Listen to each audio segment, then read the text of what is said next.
Hey, just ran across a great example of the importance of lap one.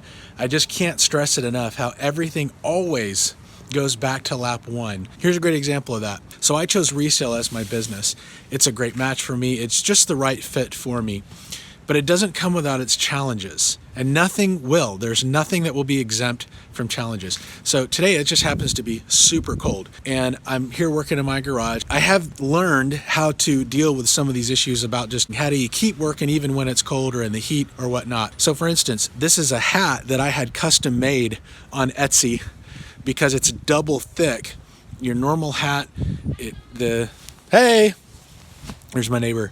The normal hat, it actually runs through and you can feel it on your skin, and so it's super cold. Here's what's funny. This is how cold it is out here. So I have a spray bottle with water in it that I use to clean off the items. And I am cleaning off this mirror with that water bottle. As I'm doing it, it's turning to ice. I'm starting to push around ice with the paper towel, and I'm like, what is this? That's how cold it is out here right now. So is this an ideal situation? No. And your startup and what you want to do won't be either. But you have to have something in here and here combined where making that decision is going to supersede any challenge or inconvenience or weather or any circumstance or situation that's going to be a challenge. And that's going to be something that's frustrating, because before this, I didn't have some of these solutions figured out. Like I've found out gloves that I can use my iPhone and keep my gloves on when I'm out here working so that I don't have to take my gloves off and be cold. I wear long johns. I double up the layers. I'm wearing like 3 layers with this vest. Like I said, I came up with this hat idea to find a hat that actually can be warm enough to wear so that you can keep working and you can keep going. So the same is going to be true for you. And you want to be thinking through a circumstance like this. Think about this exact same situation I'm talking about. If you were in this, what decision, what thing could you be doing with your life where you could still say, yep, it's worth it. Yep, I still like that enough. Here's the big mistake we make with this, especially when you're choosing something that you don't really have a passion for. You didn't really get really deliberate about what it is that you wanted to do. You run into a situation like this and you go, oh man, you know what, doing this sucks. Or you run across another challenge and then you go, oh man, you know what, doing this is horrible. I hate this. But what you find out is those moments are inescapable. Those moments are there even if you pick your first choice. So when you have picked something that you don't really want to do and you're running into that, well, of course, it's even worse. And you don't have that drive to work through it and push through it.